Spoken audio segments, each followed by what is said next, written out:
How many of you have trouble focusing? How many of you feel like your brain is on fire?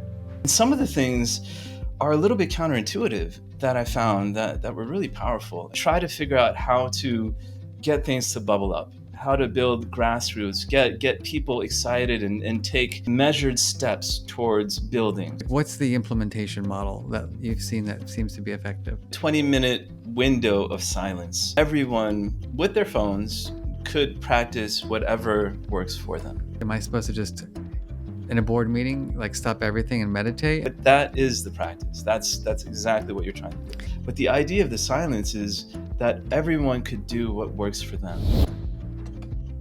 Welcome to the Dealing with Feeling podcast. My name is Marc Brackett. I am the founding director of the Yale Center for Emotional Intelligence and the author of the new book, Dealing with Feeling. Today's guest is a good friend, Mo Edjlali. Mo is a mindfulness innovator, a tech entrepreneur, and the founder of Mindful Leader, the world's leading provider of mindfulness-based stress reduction training.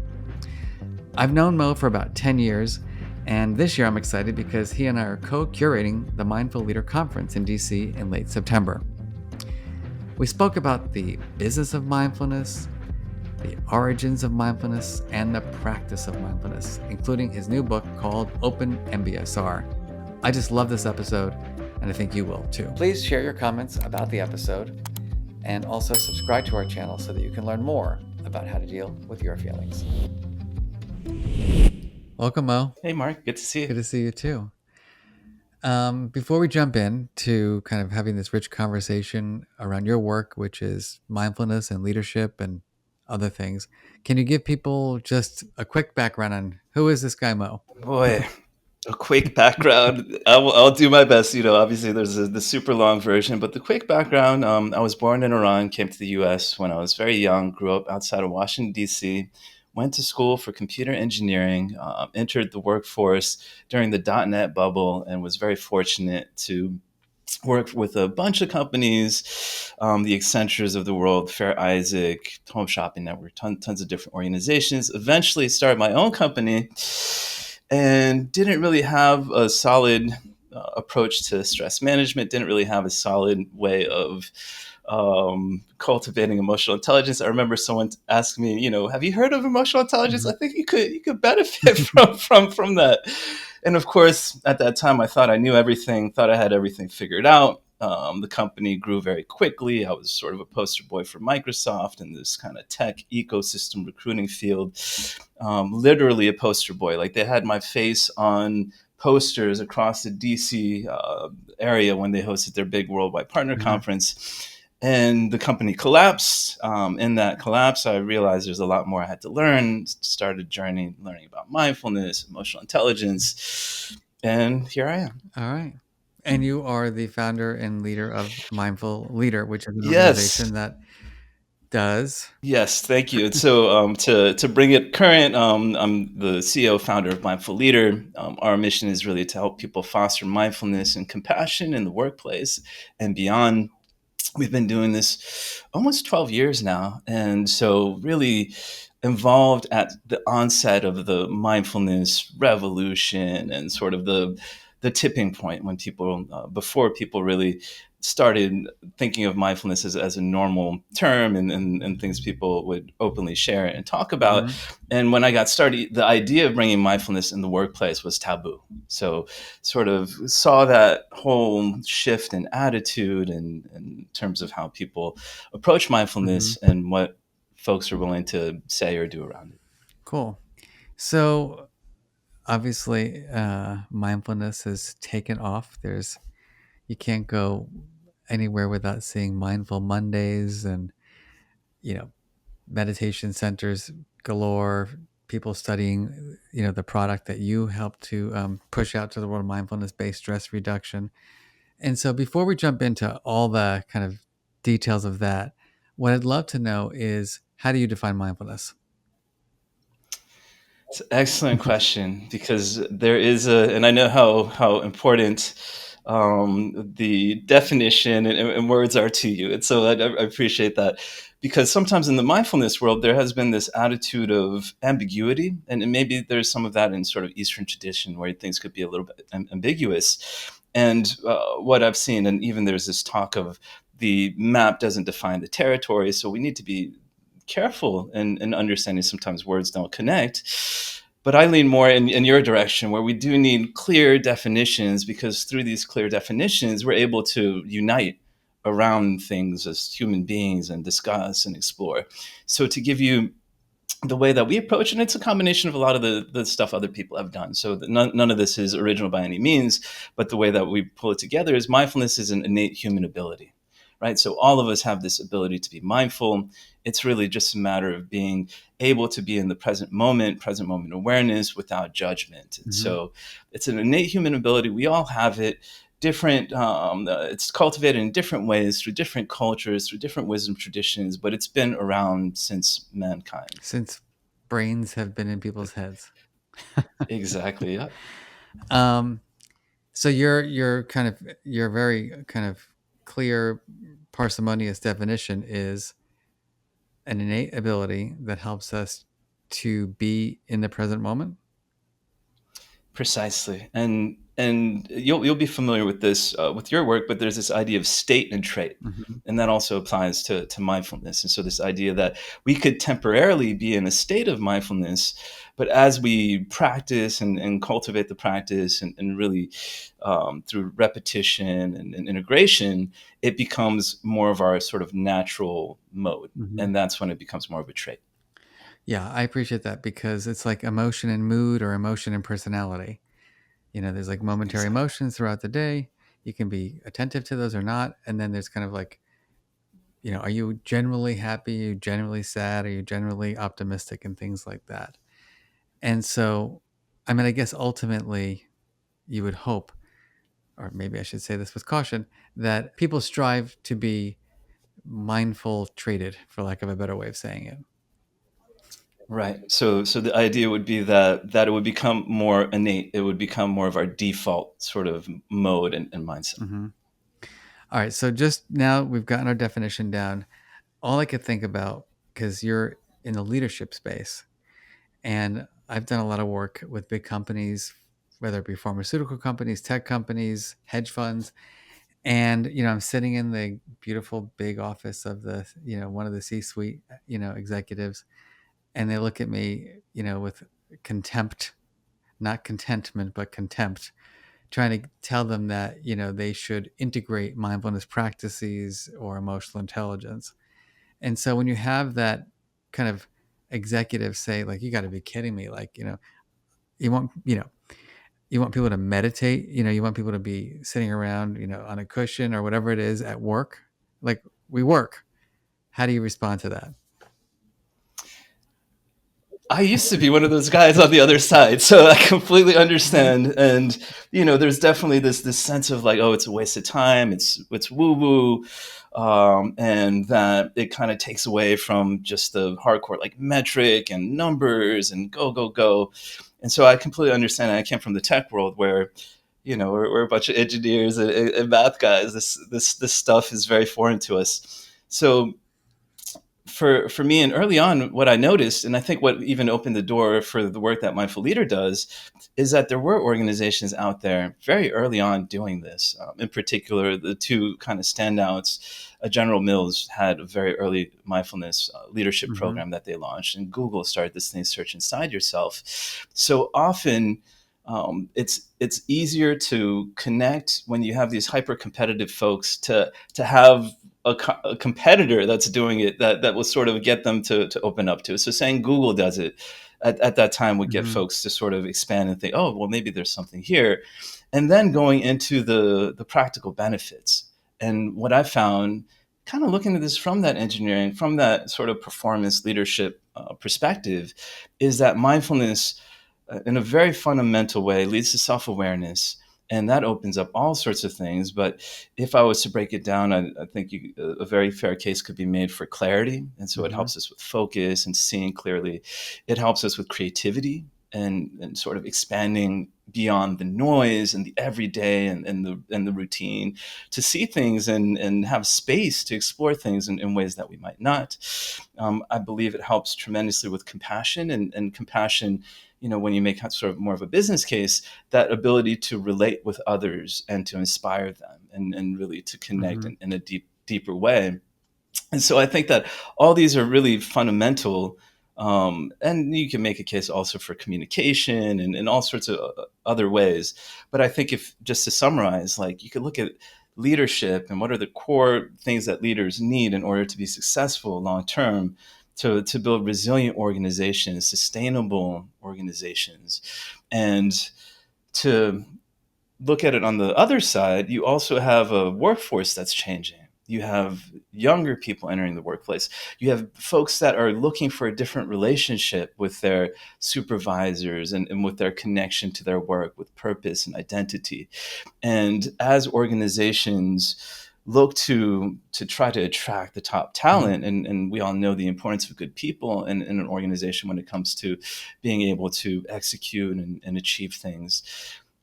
If you want the best people, you need to really show that you're providing the things that they're looking for. And so I think we've seen the shift in a way that the workforce is demanding it at this stage.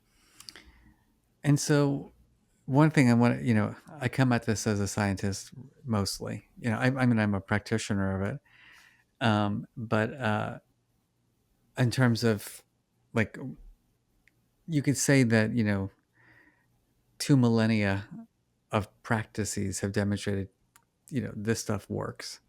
And then you could be kind of like me and say, well, like, I don't know if that's true or not. Just because people have done things for 2,000 years doesn't mean that they actually are helpful or productive. Slavery has been around for a very Yeah, long time. That doesn't make a exactly. good case for it. Exactly. So, you just wrote a book called Open MBSR, which we'll get into in a moment. But my guess is that as you were writing that book, you were kind of coming up against, in terms of the evidence base. And so when you said, I believe it helps compassion, I believe it helps focus, I believe this, I'm coming at it from, like, I'm glad you believe it. But what have you learned from analyzing and kind of reviewing the research about the benefits? And that's an excellent question. And so there is a extraordinary amount of research out there that has looked at mindfulness in different settings and different situations. And for us, what we try to do is we try to take that research and sort of roll it up in ways that executives and business folks could really Mm-hmm. apply and learn from it. And there is an organization, the American Mindfulness Association, that has done a pretty good job of putting some of this stuff out there. And it's the American Mindfulness Research Mm-hmm. Association, where they try to kind of consolidate the things and put it out there. And so I would point to that. I'm more, and I do have a love for Mm-hmm. science and around neuroscience and things, but I also don't want to miss.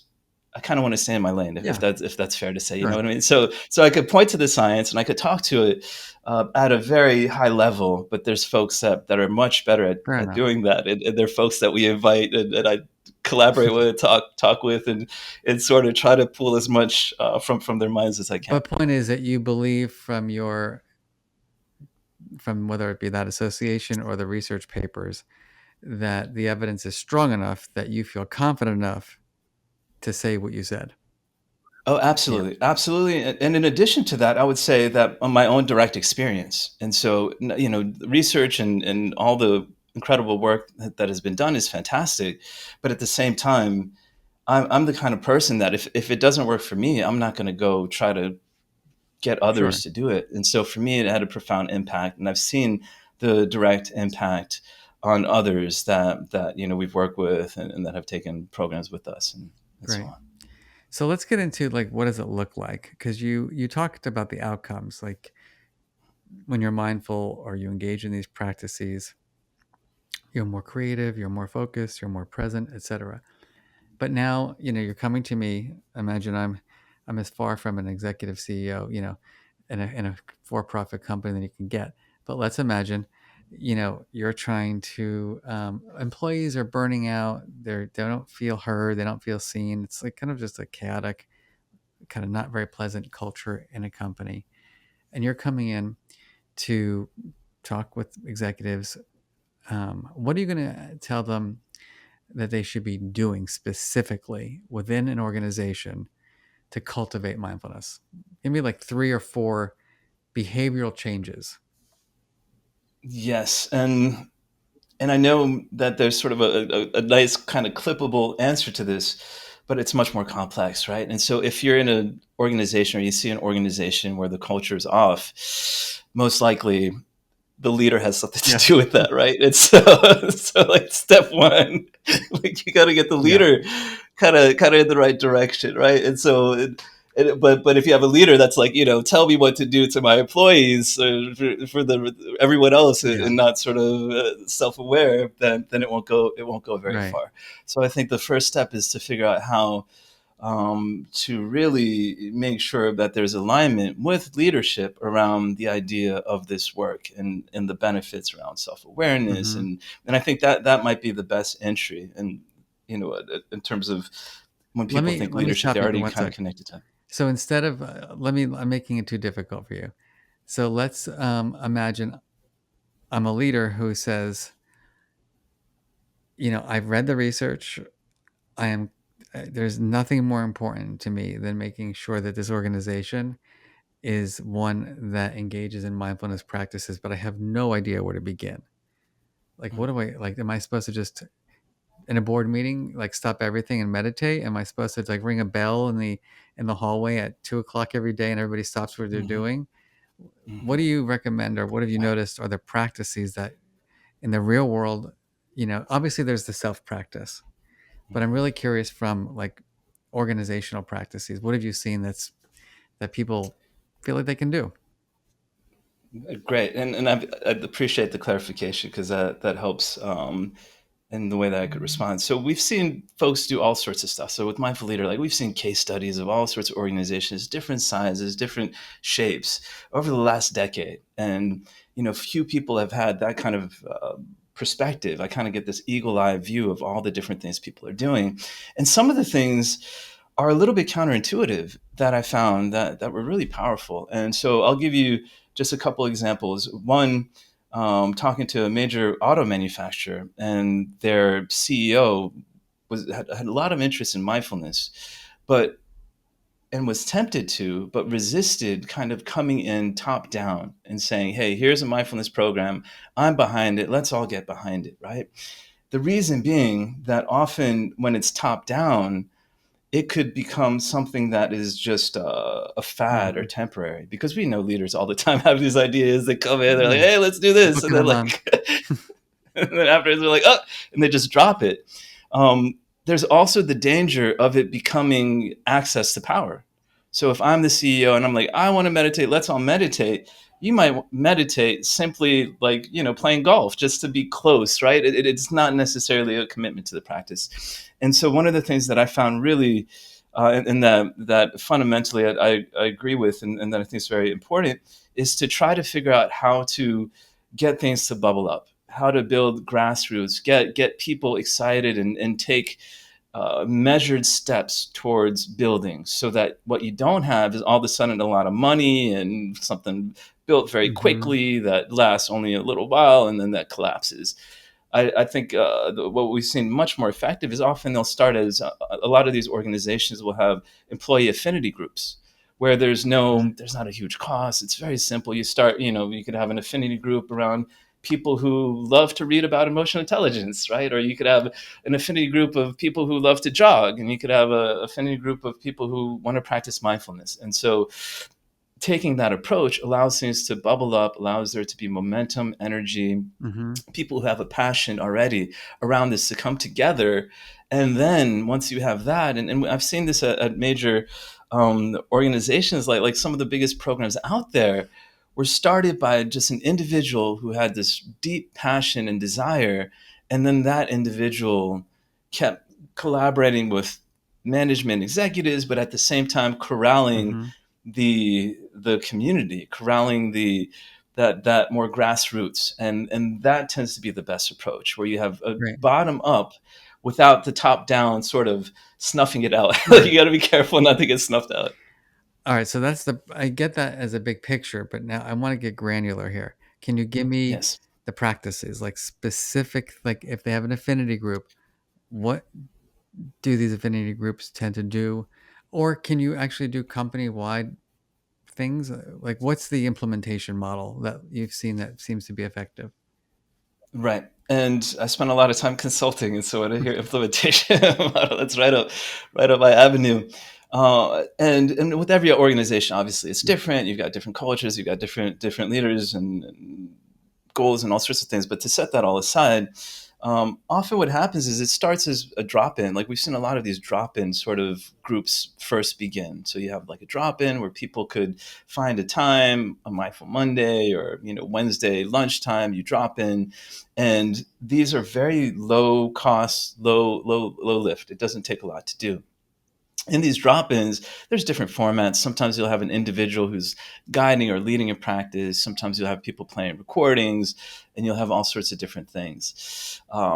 What I find to be very powerful and relatively easy, and then also safe, because there's different potential situations. The mindfulness field does have a lot of, stuff in it, to use a broad term,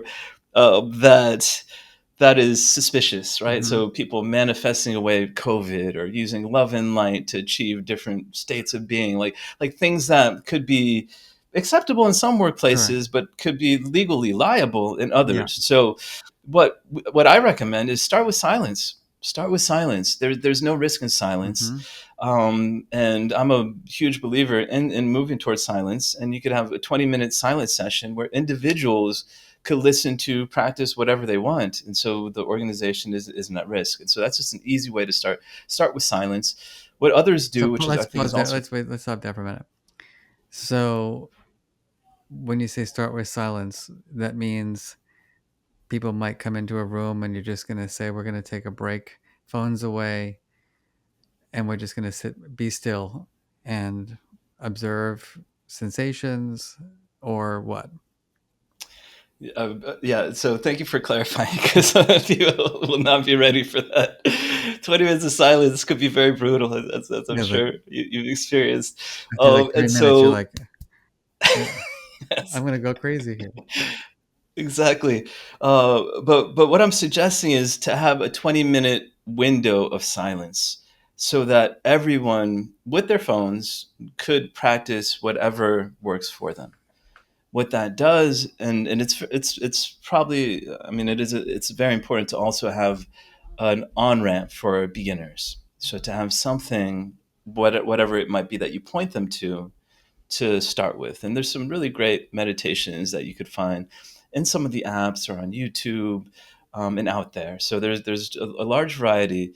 But the idea of the silence is that everyone could do what works for them. Mm-hmm. So if you want silence, you're ready for silence, practice in silence. If you are feeling that you want to do some breath exercises, you could listen to something breath based. If you're a beginner, you could listen to something beginner based. But what I'm advocating for is to create that space and then allow the individuals to find what works for them. But And how you do you could learn? How do provide you? real. I guess that's my big question is how do you, I'm thinking about my father right now, who was an air conditioning repairman, you know, like I'm talking like a solid blue collar worker from the Bronx who came to Jersey for a better life. And in the end of, as he got older, he became much more psychologically minded actually. But early on, I'll give you a meditation.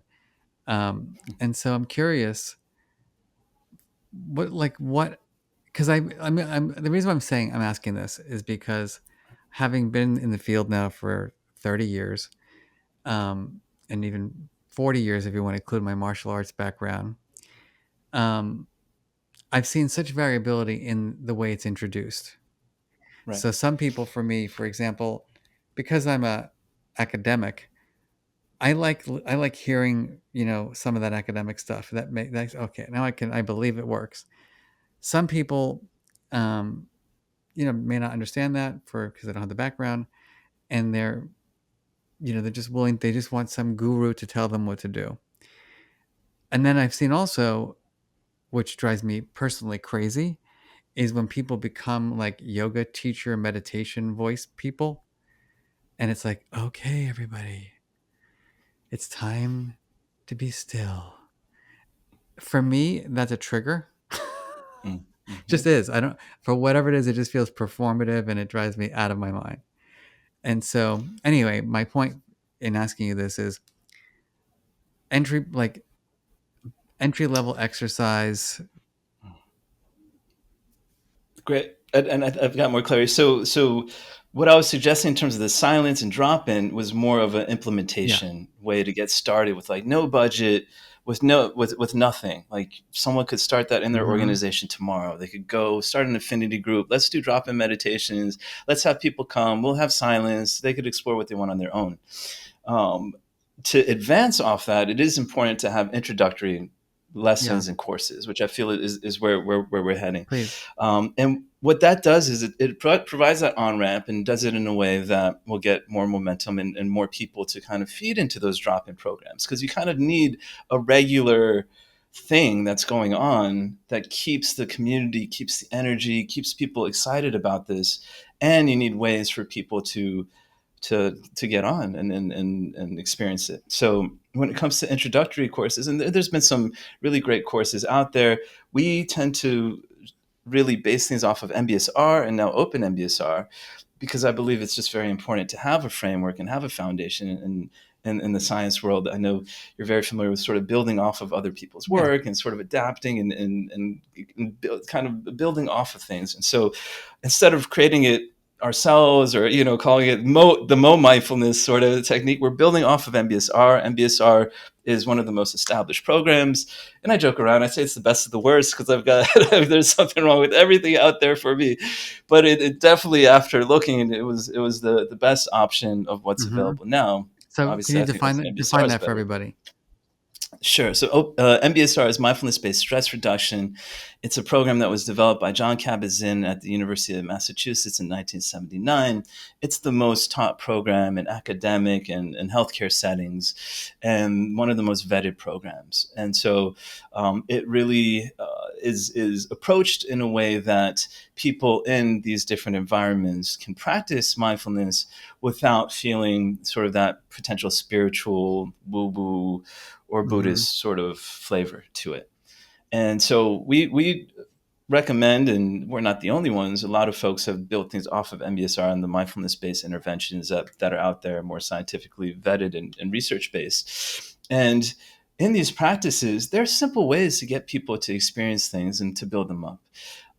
In the work that we do, awareness of breath is a simple practice where basically when you're practicing meditation, and meditation is a very loose term too, so I should be careful in defining meditation. And often meditation could be applied in a spiritual Mm-hmm. setting where people are meditating for very spiritual reasons, or it's the way that we practice mindfulness. And there's other things you could practice with meditation. So when I say meditation, really I'm talking about the practice of mindfulness and mindfulness meditation. And so the basics of a meditation practice is you have an anchor, which is sort of like a point that you just want to go back to. If Mm-hmm. you imagine a boat, it's sort of keeping you there, keeping you still, and your mind will wander, and that's normal. Your mind wanders, no big deal. Like don't get mad about that. We don't believe in this idea of turning your mind off. We're not trying to transcend anywhere else. We're just trying to be more here with whatever is happening. And so the anchor is the thing that you just come back to. And for the awareness of breath practice, it's the breath. The Mm-hmm. breath is always there, pretty accessible to most people. You could have other anchors too. Maybe it's sound, maybe it's a body sensation, but we'll focus on breath. Your mind wanders, you come back to that anchor. Your mind wanders, you come back to that anchor. And every time you come back, and as you're going through that process, I would say rule number one is don't beat yourself up. Don't get mad. Mm-hmm. Don't get frustrated. Don't get, am I doing this right? Oh, I'm a failure. Oh, I should be able to meditate like the Dalai Lama. I've been doing this for 2 days. Like, what's wrong with me, right? And so coming back to the anchor, and that practice is just doing it over and over and over again, is the basics of a mindfulness meditation practice. So let's And pause there for a minute. So let's say we're doing a breathing exercise. We're just breathing in, natural kind of flow of breath in and out. And the idea is just to focus on the breath. And my mind, I'm thinking about, oh shit, I didn't have lunch today. Oh my God, I have a meeting tomorrow. Oh my gosh, like my kids are not, nobody picked them up at school, whatever it is. Then you probably want to stop meditating and go get your kids. But that would be more. It depends how resilient they are. They might be okay. um, but for the most part, it's like these little, as they call it, vexations or distractions. And you're just sort of like, come back to the breath, kind of. Is that what you're saying? Exactly. And to just know that that's the practice. So you're not doing it wrong. There's nothing wrong with that. That doesn't mean you failed. You're not going to be in this like quiet, silent sort of place when you practice, but that is the practice. That's exactly what you're trying to do.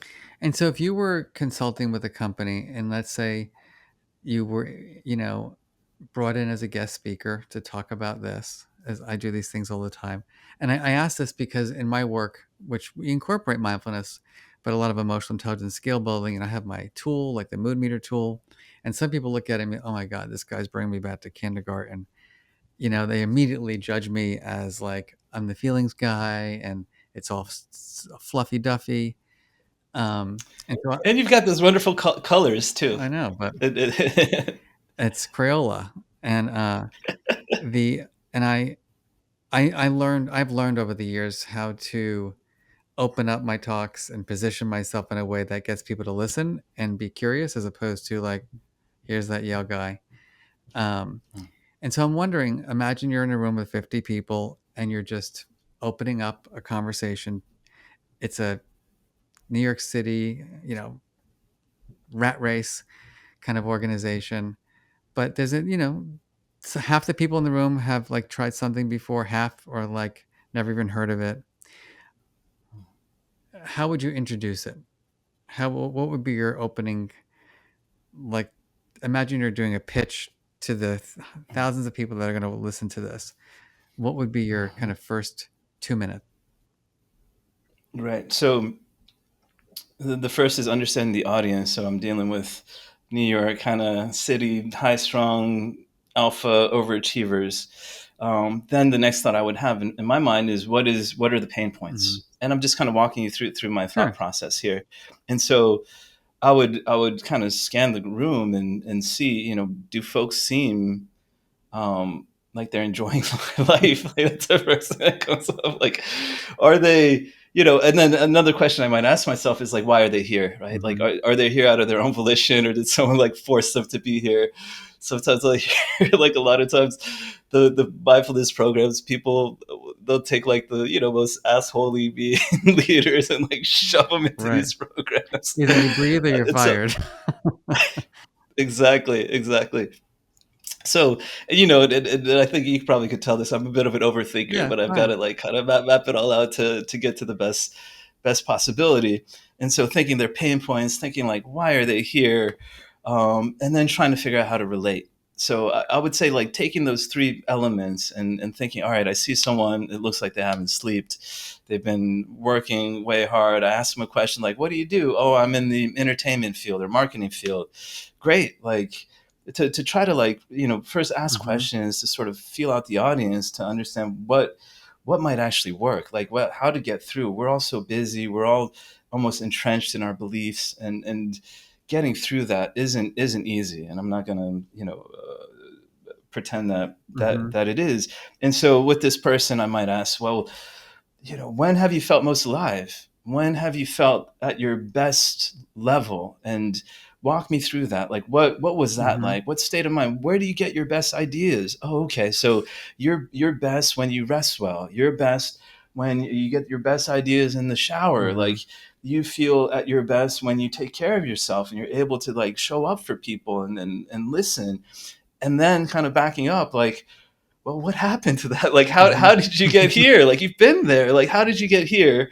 What's driven you here? Okay, so there's all this noise. Okay, you're always on your laptop nonstop. Like, you're always being stimulated. You're always worrying about this, or bombarded with the news out there. But what can we do? Like, let's take a look at where you're at now. What can we do to because a lot of people like we all already know mindfulness is an innate ability, and we've all had these moments in our lives where we felt in the best place, a more optimal, performance, or our best version of ourselves, or whatever that might be. So it isn't so much about learning something necessarily new. It's almost a matter of like going back to what we already know Mm-hmm. and creating space for that. So that's how I would approach it, Nice. like to try to get them to connect with an emotional sort of and logical, like both sides in the past, and like how can we get back there. I was just thinking as you were saying that, asking questions like, how many of you have trouble focusing? How many of you feel like your brain is on fire? How many of you feel like, it's like you're just bombarded with in and out, in and out, in and out, in and out? And say, okay, it seems like we've been trained, especially with technology and social media these days, to like, think about how many images you've seen in 1 minute on Instagram. And then I would say something like, I'm just curious, how many of you have trained your brain to be still? What do you mean by that? I mean, literally, just how many of you have like spent? I even tried this the other day, actually, now that I think about it. Maybe that's where I got the idea. We did a leadership training here at Yale. And I asked people, how many of you in the last week took 3 minutes, just 3 minutes, to intentionally be still and allow yourself to just do nothing? And like nobody raised their hand. Like obviously if you're going to bed, but like in the middle of the day, you took 3 minutes to yourself. And most people don't do that. And then trying to make that connection. The So MBSR, in terms of a process, is it an 8-week training? Yeah, so MBSR is an 8-week training program. It stands for Mindfulness Based Stress Reduction, where participants go through 8 weeks of about 2.5 hour training classes, and a full day retreat, and a commitment to practice during that entire time. Yeah. I have something I wanted to ask you about. So I don't know if I spoke to you about this before, but I did this study. We used different trainings, but one of them was MBSR at Yale. I had 350 students and randomly assigned them to be in these different groups of mindfulness or meditation practice. And then we were evaluating their stress levels, everything across the 8-week period. And unfortunately for our study, which was never published, 70 to 80% of the students never finished it. Mm. And when I interviewed students about like, why didn't they come? They came to the first few classes, and then all of a sudden it was like, I don't know, this is not going to get me an A. And then when I asked them to journal or not record like their outside of class time practice, average time was 0. And so it's the value proposition. I realized that they just don't see, the value of this. They believe, and I think people, leaders and managers also believe, like, I'm the most productive when I'm busy. And so my question for you is, how do you get people to believe that you are productive when you are still? And that's a great question. And for me personally, what I realize is that I have a slight addiction to stress, right? It's like like even when I'm relaxing, I'll look, like blitz chess and like 1 minute, like, and so I feel there's definitely something in the air, Mm-hmm. and that we're in a society and in a culture where it's almost, shameful to say, what did you do this weekend? Oh, I did nothing. I just sat still. And so I feel that it's a challenge, and that there are multiple levels to it. However, um, we could kind of fool ourselves, but we can't fully fool Mm-hmm. ourselves. And so I think we notice, we start breaking down. Yeah. Like we start breaking down, and and that breakdown is an indicator something's wrong. So I think that connecting, like, hey, like you're not able to, like the basic things that human beings are supposed to do, like we don't know how to eat, we don't know how to sleep anymore, we don't know how Yeah. to reproduce anymore, like, like the basic things that human beings like always had no problem with. Suddenly, for some reason, like we can't do these real basic things. And so I think we need to connect to those pain points Mm-hmm. and always show examples. And I find great examples. At least personally, I get very inspired by art. And when I think of the greatest artists and people who are doing really amazing things, and they'll talk about it, and they'll share like this need for a sabbatical, this need for space, this need for silence, and the creative process. Mm-hmm. And so for me, often looking at artists and thinking, hey, like they've figured something out, and what can we learn from them? Mm-hmm. Nice. Okay, so with MBSR, there's this training program. Obviously, there's multiple exercises that people are learning in different forms of mindfulness and different breathing exercises, etc. You have made the case in your new book called Open MBSR. So why don't you give us the nutshell around, or in a nutshell, why is it called Open MBSR? Good question. So my background's in technology, and people sometimes, and even I took for granted, like when we see technology, it's like it's done incredible things, and probably like to me, it's like magic. Like technology is Mm-hmm. like I real agree. life magic. Like it's extraordinary what we've been able to do with technology, right? But what we often forget is how did this come to being, and how it came to being is people. And what I realize is that no time in human history have we better been able to figure out how to unleash collective human potential than we have in the technology field. Not just the technology itself, but the way in which people organize, collaborate, unify, and work together towards a shared goal. Mm-hmm. And that's something people take for granted that they don't always talk about. And if you look at that, and in my background, in terms of what technology, there's a thing called the agile methodology, and there's open source software. Both of these things have had huge influences on my approach to everything, and mindfulness in particular. Mm-hmm.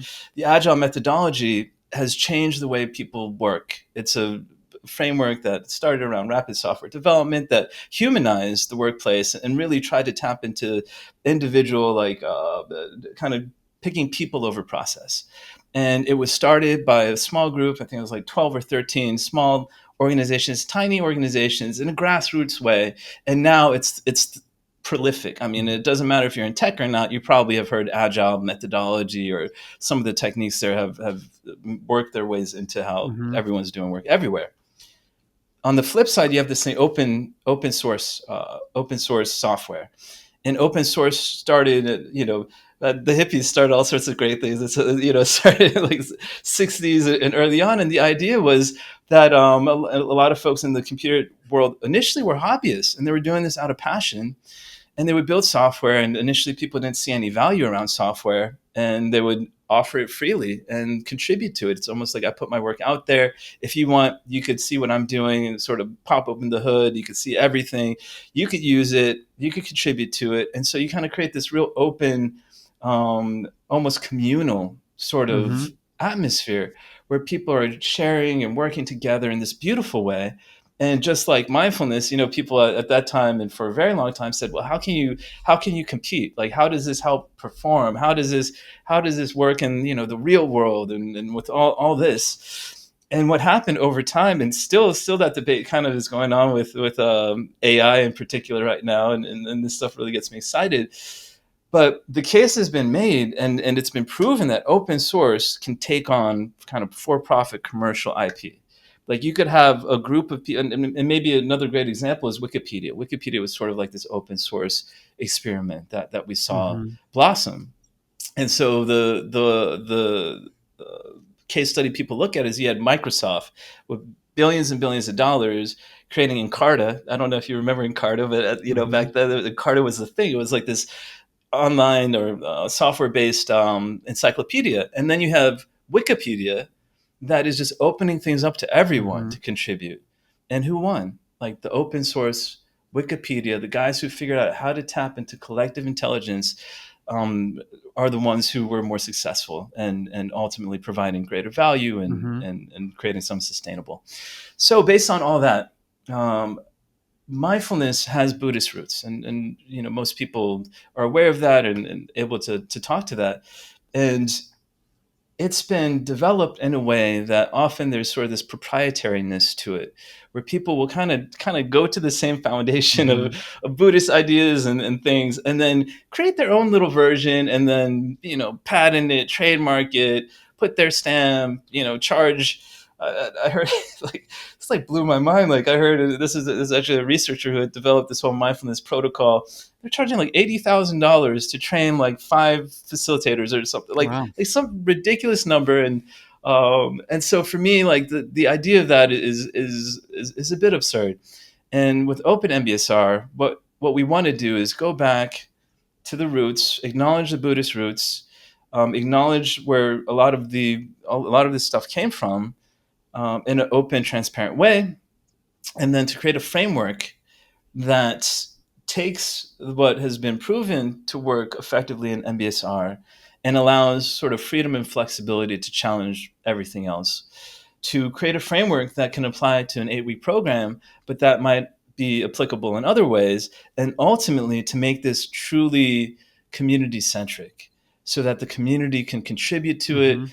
Everything is open, everyone could see it, they could see the governance, they could see how decisions were made, and to tap into this wonderful energy around um, mindfulness and the passion around it, but in a way that I feel is more true to the spirit that many people find themselves in when they're drawn to it. So I'm going to ask a dumb question.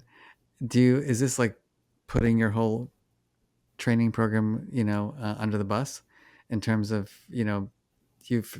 this is like a revenue generating kind of thing for your organization. So how do you feel like it's at the point where like you're giving that up, or is that separate? How do you relate, you know, your Yes. business from this book and your recommendations? It's really challenging. I wrote a blog article the other day where it was something like, "Please shut up! Your guided meditations are doing harm." And someone in the comments wrote like, "Hey, I was in your training, and you're contradicting yourself Uh-huh. here."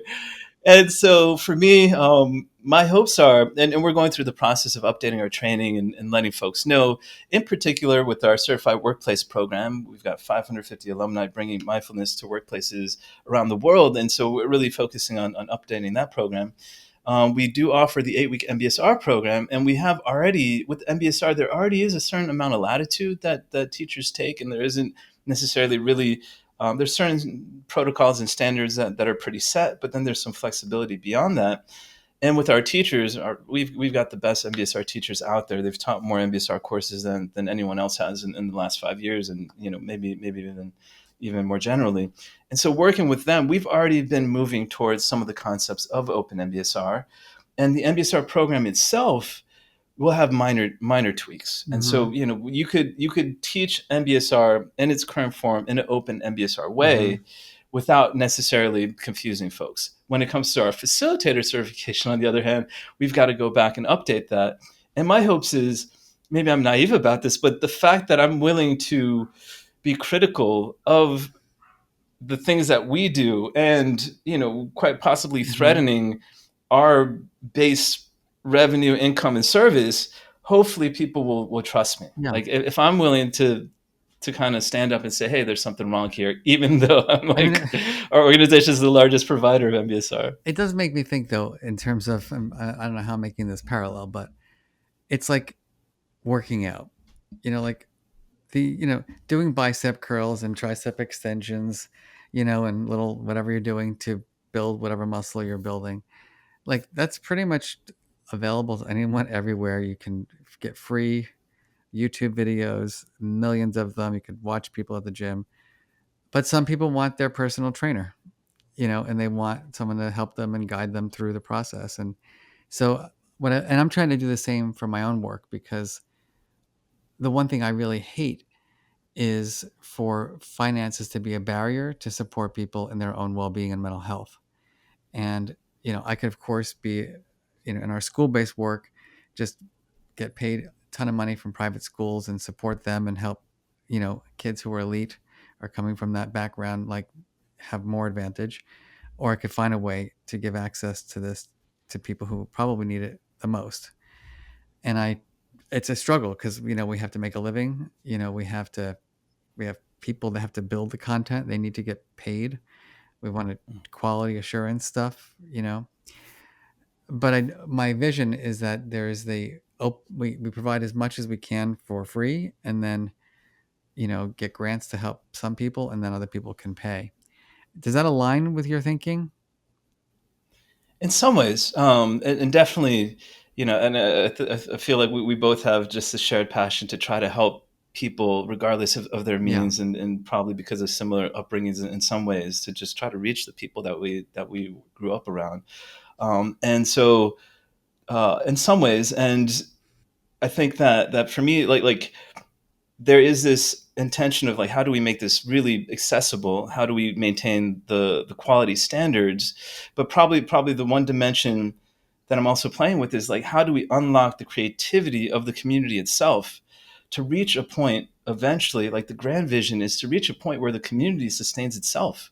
Like you have this Hmm. this beautiful kind of regenerative, creative community that itself is doing the vetting and the creativity and all those things that you mentioned that might cost a fair bit, that the community itself might be able to figure out how to do that in a way that sustains it and, Hmm. and keeps it going.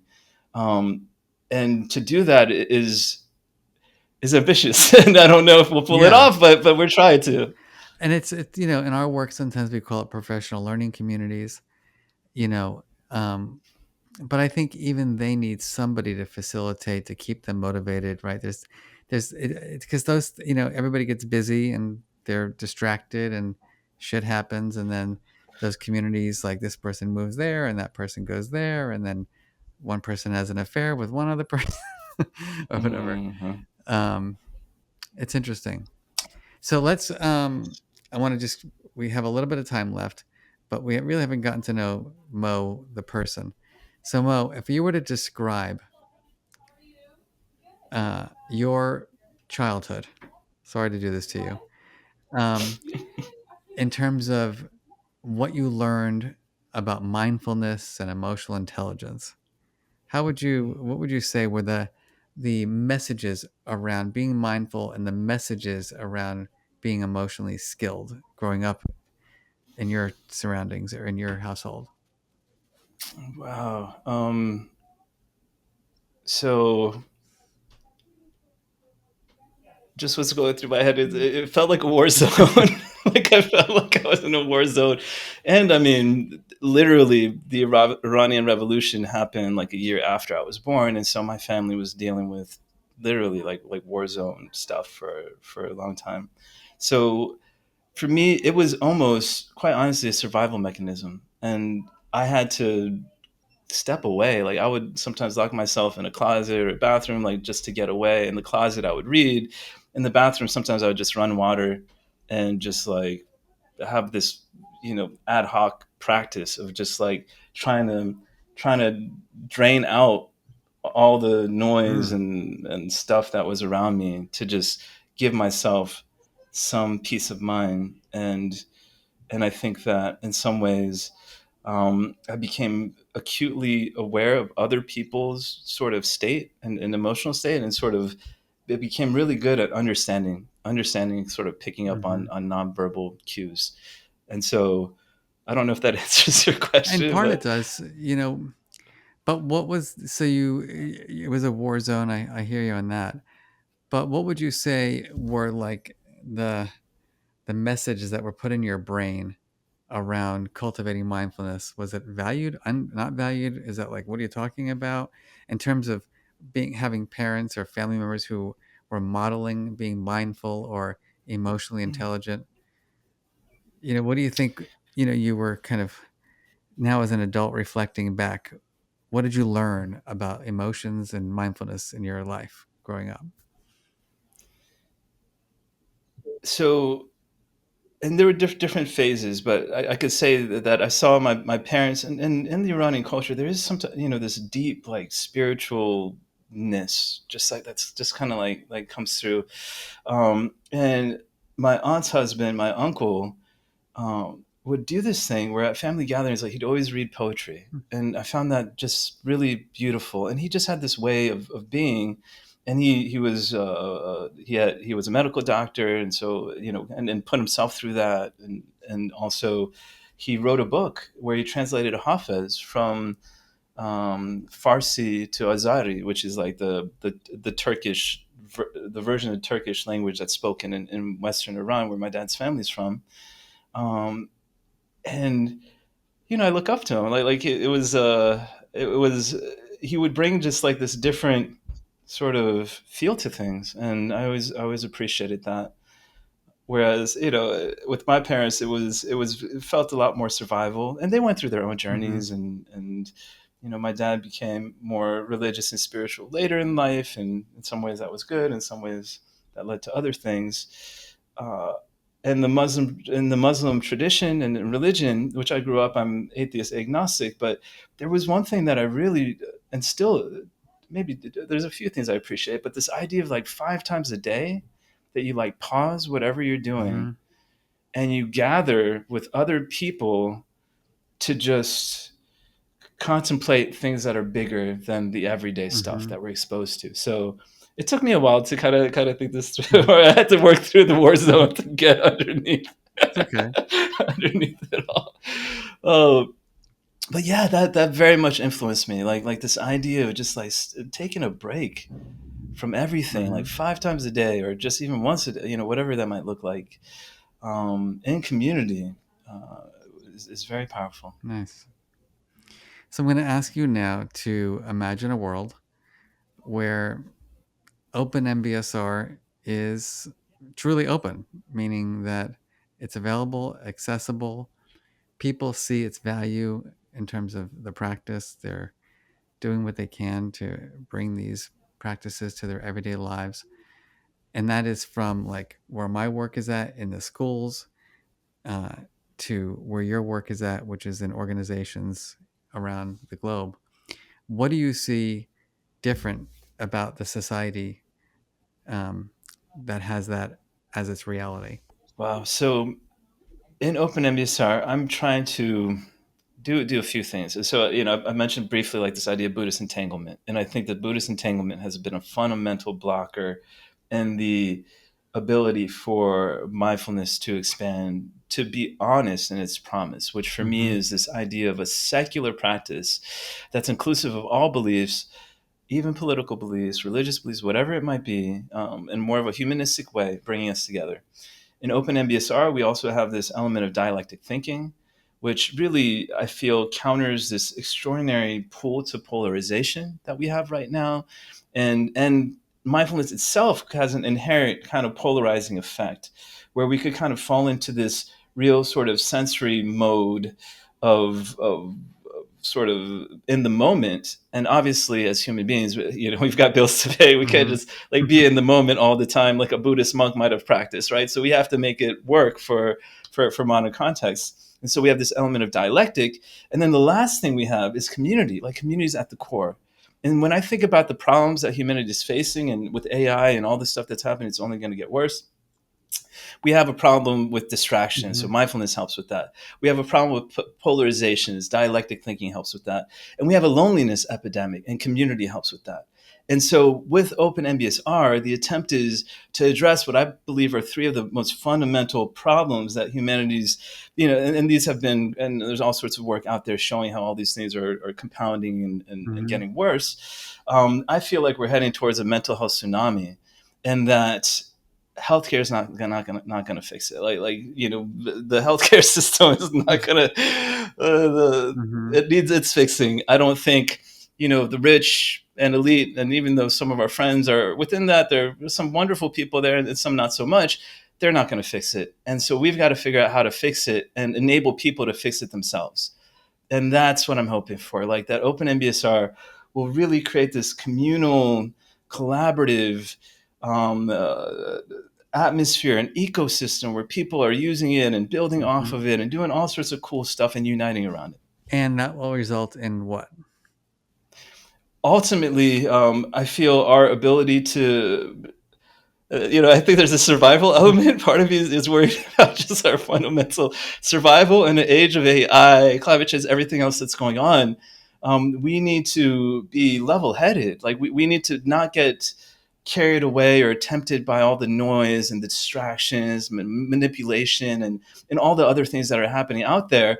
And so, in order for us to make it through, like I believe that there's an element of, almost survival, and at the same time, I feel that there's a connection to our humanity. Like, we need to remember what's important. And as we hopefully enter this age of abundance that people are talking about with AI, where there's so much that will be freely available and so many of our needs and things will be taken care of, I think there's going to be a natural shift back to, okay, well, what's really important? And maybe that connection to one another, and how do we almost have to create opportunities to connect and bond and have intentional community. So I think that for survival, one element, and then for thriving, like I feel that people are going to see that there's something beautiful and special happening around this work. And it would have happened around mindfulness if mindfulness didn't have so many of the issues it has. I feel like it's been limited. And I think that this will kind of unleash it, open it up in a way that it'll take on a new form. Awesome. Thank you. Thank you. And I know that people are going to want to learn more about Mindful Leader, about your training, about Open MBSR. And so can you give us the best place for people to go to just learn more about Mo and your work? Yes. So our website is mindfulleader.org. And if you go there, you'll be able to find a lot about our work. The book is openmbsr.com. You won't learn a lot about me on the website. I kind of have this like anti-guru sort of mentality, so I try to avoid sort of that focus and keeping it focused on the community and keeping it focused on the mission and the work we do. Awesome. Thanks again.